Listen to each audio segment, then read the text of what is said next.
Irmãos, me perdoe, mas caiu tudo aqui de novo. O vídeo ele deve ficar um pouquinho cortado, porque se eu for recomeçar, eu não vou conseguir dar conta de gravar de novo, porque eu já estou quase na metade, tá ok? Então eu vou editar depois e tentar ficar o mais natural possível, tá bom? Me perdoe. E mais imprevistos acontecem. Então a igreja, o cristianismo, ele, ao contrário do catolicismo, né? Deus ele revelou todas essas verdades no tempo oportuno. E diferente do catolicismo que tenta, até os dias de hoje, como eu acabei de falar do filme, manipular, né, a mente de quem está ouvindo. Vamos lá. 2.1. O desconhecimento do mistério. Para compreender em que sentido o mistério esteve oculto desde outras gerações, é preciso pôr em foco o advérbio como, que aparece no texto com valor circunstancial. Noutros séculos não foi manifestado como agora. Isso está no versículo 5 do capítulo 3 de Efésios. A expressão como indica que no Antigo Testamento esse mistério não foi dado a conhecer tão claramente como agora o foi desvendado pelo Espírito. Isso não quer dizer que antes da nova aliança ninguém tomara conhecimento acerca desse mistério, ou seja, a bênção de que os gentios também participariam. Então, assim, eles tinham noção. A gente vai até falar no próximo tópico. Os profetas eles tinham noção do que era, mas não sabia como aconteceria. Um exemplo, hoje a gente sabe que Jesus ele vai voltar, não sabemos quando, a gente sabe que ele volta, mas não sabemos quando, o dia nem a hora. Então é mais ou menos essa relação. Importante, irmão, aqui o autor ele fala, né, sobre advérbio com valor circunstancial. Irmãos, interpretação. É muito importante a gente saber interpretar o que a Bíblia diz. Eu tive um professor no seminário que ele falava assim, ele me deu... esqueci o nome da matéria agora. Exegese, ele me deu exegese, que é como se fosse uma interpretação. Ele falou: não diga o que a Bíblia não diz, não coloque texto onde não tem. Então, leia, se ficar dúvida, releia, peça auxílio, pegue um dicionário, mas não tente falar aquilo que a Bíblia não diz. E saiba interpretar, porque como eu falei aqui na semana passada, a Bíblia explica a Bíblia. Se você, por acaso, você não entendeu, vai lá embaixo no rodapé, procura a referência que certamente vai ter ali um outro versículo que se encaixa e possa sanar a sua dúvida. O mistério e os profetas da antiga aliança, o 3.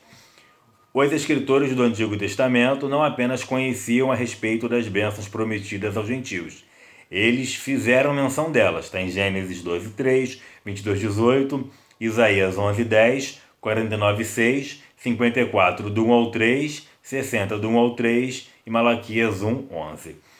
Isso tudo no Antigo Testamento. O que esses profetas não sabiam era como isso aconteceria, como eu falei agora há pouco. Como Deus faria algo totalmente novo.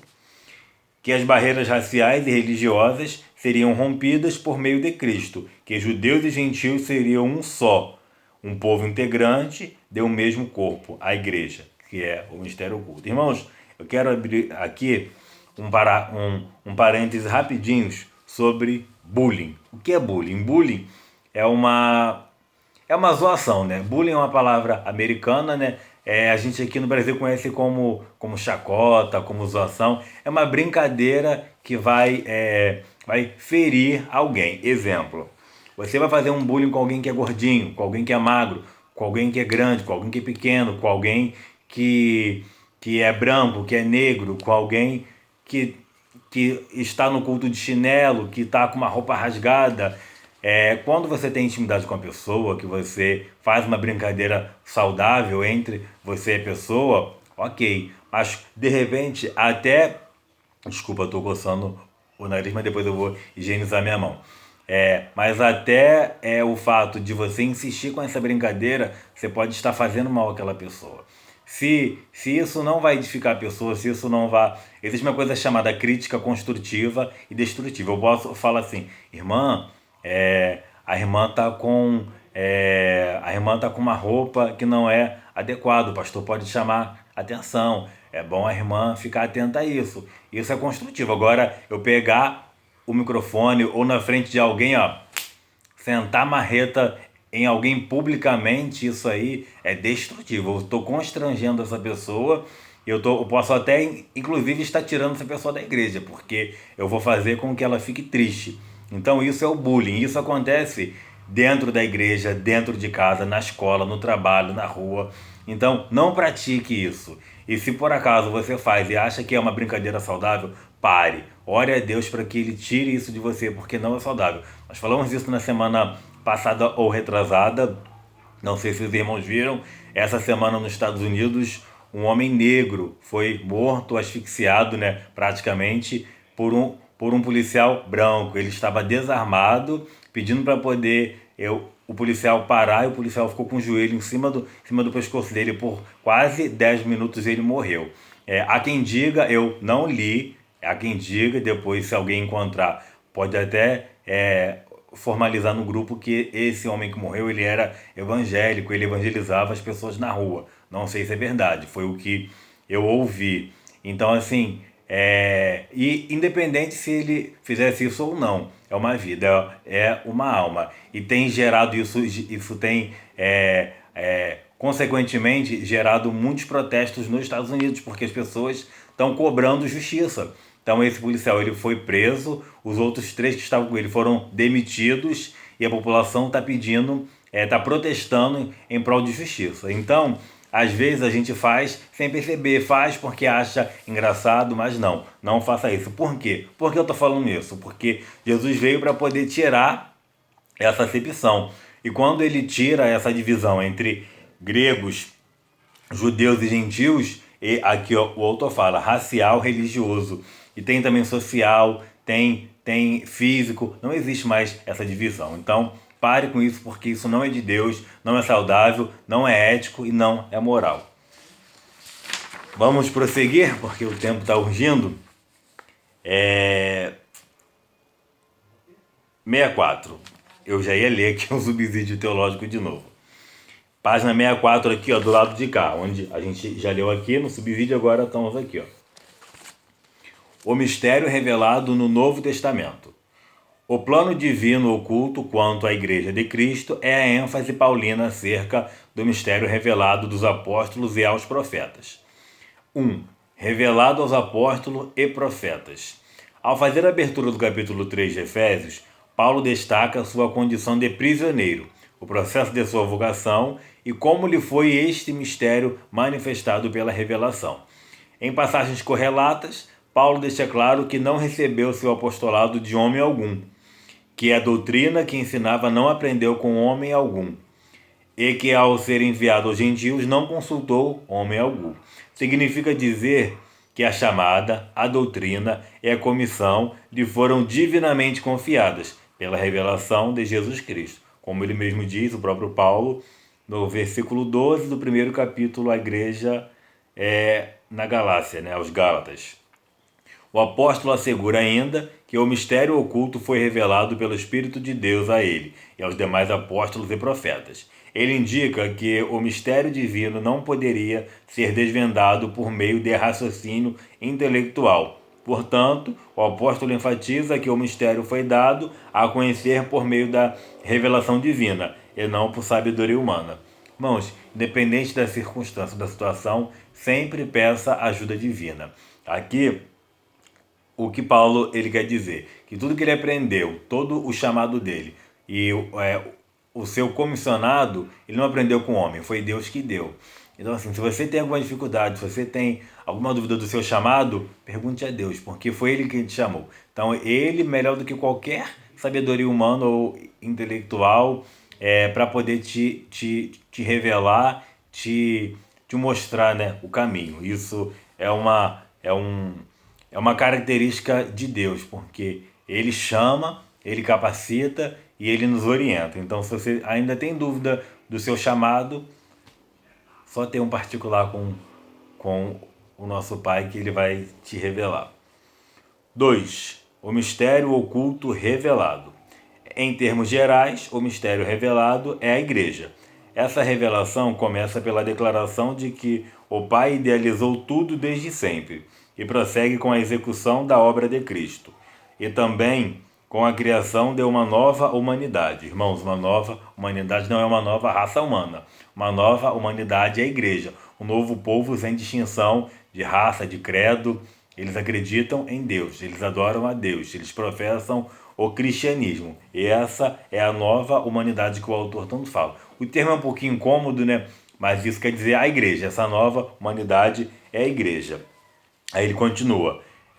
Como também a nova união de judeus e gentios, como família de Deus e corpo de Cristo, e a comunicação dessas verdades aos santos apóstolos e profetas. Por fim, o anúncio dessas dádivas do mistério revelado recai a responsabilidade da igreja para que a multiforme sabedoria de Deus se torne conhecida.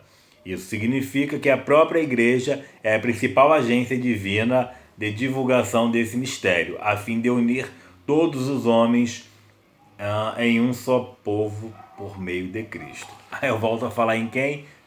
1 Pedro 2, 9. Irmãos, as costas estão doendo de novo. Nós fomos chamados para anunciar a palavra de Deus. Anunciar as boas novas daquele que nos tirou das trevas para a maravilhosa luz. Então aqui, cai a responsabilidade, né? Para que a multiforme sabedoria de Deus se torne conhecida. Nós somos bocas de Deus na terra. E mais, aí no finalzinho aqui ele fala, a fim de unir todos os homens em um só povo por meio de Cristo. O autor aos Hebreus, no capítulo 12, se não me engano, diz que nós somos rodeados de uma tão grande nuvem de testemunhas. Nós somos observados, nós somos vistos. Então, pense no seu testemunho. Paulo, se eu não me engano, diz, né, que nós somos uma carta aberta, lida ao mundo. Então, assim, as pessoas estão observando nós, o povo de Deus. Então, como você tem propagado, como você tem sido embaixador, um proclamador do nome de Deus, do reino de Deus aqui na terra? Como tem sido a sua vida? Fica a reflexão. 3. A magnitude do mistério. Outrora ninguém tinha ventilado a possibilidade da formação de um só povo, sem distinção de pessoas, etnia ou classe social. Mas em Cristo e por Cristo, todos são um e participantes da mesma promessa. Até mesmo alguns líderes da igreja primitiva demoraram a entender esse mistério, onde todos são aceitos em Cristo. Leia João 3,16, que você vai entender qual o alcance disso. Esse mistério, ora revelado, deve ser propagado aos homens, conforme Deus planejara desde o princípio. Nós somos um. Grego, gentil, romano, brasileiro, americano, africano, angolano, asiático, somos um. Vamos para o 3. Nossa, confesso que fiquei confuso com essa troca de celulares. Eu já não sei mais o tempo que eu tinha feito lá, mas espero que dê tudo certo. 3, página 65. O mistério pré-estabelecido por Deus. Deus não foi surpreendido com o pecado no Éden.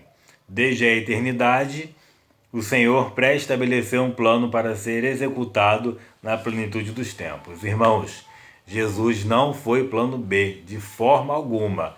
Há quem diga que ele era o segundo Adão, né? Parará, que quando Adão pecou, Deus tinha Jesus como uma carta na manga. Acreditem, eu já ouvi isso, mas não. O tempo inteiro, o plano perfeito era Jesus. Deus não foi surpreendido. Deus nunca é surpreendido porque ele é onisciente, ele sabe de todas as coisas. 3.1. A página 65. As riquezas insondáveis de Cristo. O mistério agora revelado e anunciado é considerado pelo apóstolo como riquezas insondáveis. A expressão se refere às maravilhas e à providência divina que estão além do entendimento humano. Nem olhos viram, nem ouvidos ouviram que Deus preparou para nós, nem desceu ao nosso coração. Paulo escreve isso também. Para o apóstolo Paulo, compartilhar com os povos essas boas novas era algo imensurável. era um prazer surreal para Paulo, né? Ele compartilhar isso. E assim, isso recai numa coisa muito que pega muito no pé das pessoas. Você levar a palavra de Deus é algo de imenso prazer, né? Como o próprio apóstolo Paulo fala aqui. Só que, e quando você faz o desserviço? Quando você é aquela pessoa que ao invés de levar uma palavra de fé, de amor, de salvação, de cura, você é aquela pessoa que espalha as coisas erradas, porque problema qualquer lugar tem, qualquer entidade vai ter problema. Seja a instituição família, instituição igreja, instituição empresa, instituição escola, qualquer lugar vai ter problema. Até porque não somos perfeitos. Mas aí você é aquela pessoa que ao invés de ter prazer em levar a palavra de Deus e o bem, você é aquela pessoa que leva os erros e o que acontece de ruim. Ah, porque você não sabe o que aconteceu lá na igreja. Teve uma fofocaiada danada. Ah, irmã fulana caiu, irmão ciclano está em disciplina. Parará, parará, parará. Não seja essa pessoa. Seja pessoa a serviço do reino, que leve as boas novas, que levem as coisas boas. Não a pessoa que faz o contrário, que vai levando tudo aquilo que é ruim, vai semeando tudo aquilo que não é bênção. Ó, Provérbios, capítulo 16. Aí. Provérbios 16. Calma aí. Acho que é 6:6. Tem um texto muito bom falando sobre isso. Espero que eu encontre para poder. Provérbios 6:16. Há 6 coisas que o Senhor odeia, sete que a sua alma abomina: olhos arrogantes, língua mentirosa, mãos que derramam sangue inocente, coração que elabora projetos iníquos, pés que se apressam a correr para o mal. E a última coisa, né? Penúltima, testemunha falsa que profere mentira. E o último, e o que semeia contenda entre irmãos. Essa última, o Salomão ele fala que a alma de Deus abomina aquele que semeia contenda entre irmãos. Provérbios, capítulo 6, a partir do versículo 16 até o 19. Leia depois com calma. Então, não seja essa pessoa que faz esse desserviço ao reino de Deus. Tenha prazer em levar aquilo que é de bom. E o que é erro, deixa que o pastor vai tratar. E ore pelos irmãos que estejam envolvidos, para que você não seja um portador de notícias ruins. Vamos para a página 66. 2. O eterno propósito em Cristo. Como vimos anteriormente, o mistério desde os séculos esteve oculto em Deus, que tudo criou. O que significa que, desde o princípio dos tempos, o Criador manteve o mistério encoberto para ser revelado em tempo oportuno. Indica que Deus sempre esteve no controle de sua criação, para que agora seja manifestada segundo o eterno propósito que fez em Cristo. Assim, o plano da salvação, que abrange o mistério da igreja e a revelação desse mistério, sempre estiveram de acordo com o desígnio divino para serem executados por intermédio de Cristo. Resumindo isso em uma frase linda, Deus está no controle. Ele esteve no controle aqui, desde o início, desde a fundação, ele já sabia o que ia acontecer. Passaram-se todos os anos, toda a história do Antigo Testamento, até Jesus nascer. Aí Jesus nasce, passaram-se 33 anos até que Jesus morresse para consumar, né? Tanto que quando ele expira e morre, ele fala, antes de morrer ele fala, está consumado. Então ali estava consumado o plano perfeito de Deus. E fala de uma coisa muito bacana que a gente vive nos dias atuais, sobre a ansiedade de querer fazer as coisas para agora. Existe um tempo determinado para todas as coisas, Eclesiastes 3. E o próprio Deus, que é dono do tempo, dono do poder, que é o dono, né, da sabedoria, da ciência, ele também, não que ele espere, mas ele criou, né, um cronograma, né, para que as coisas acontecessem num tempo oportuno. Por isso nós, você e eu, devemos esperar em Deus, ter paciência, lançar sobre ele a nossa ansiedade e descansar. porque senão, como dizia a vovó, a gente enfia o pé pelas mãos, colocando a carroça na frente dos bois, né? Que quer dizer o quê? Você está atropelando os processos. E quando você atropela o processo, você pode ter que voltar, como falei na semana passada, né? O que começa errado tem que ser corrigido para dar certo, porque o que começa errado não se corrige no meio do caminho, ele vai continuar errado. 3. O plano divinamente pré-estabelecido. O plano divino não surgiu pelo advento do pecado de Adão. Deus não foi apanhado de surpresa. Ao contrário, ele sempre esteve no controle e já tinha um plano de salvação pré-estabelecido desde a eternidade. Essa verdade nos ensina que por trás de todo o evento da história existe um propósito eterno em andamento. Qual o propósito da sua existência? Pensa nisso. Será que você está cumprindo o propósito divino? Será que você saiu do caminho que Deus traçou para a sua vida? Faça um propósito de oração com Deus para poder você refletir sobre o propósito de Deus na sua vida. Essa verdade nos ensina que por trás de todo o evento da história existe um propósito eterno em andamento. Deus é soberano e controla todas as eras, tempos e circunstâncias. Hoje, dia 31 de maio, existe um propósito para o que está acontecendo hoje. Lá na frente, quando toda essa pandemia passar, a gente vai entender, ou não, né, o propósito disso. Porque tem coisa, irmãos, acho que eu já falei isso aqui, que a gente entende depois. Tem coisa que você vai entender na eternidade, tem coisa que você nunca vai entender. Porque tem coisa que Deus faz e não nos deve satisfação. Nós devemos confiar, porque a vontade dele é boa, perfeita e agradável, como diz Romanos 12:2. Concluindo, que eu já estou muito perdido no tempo, me perdoem por isso.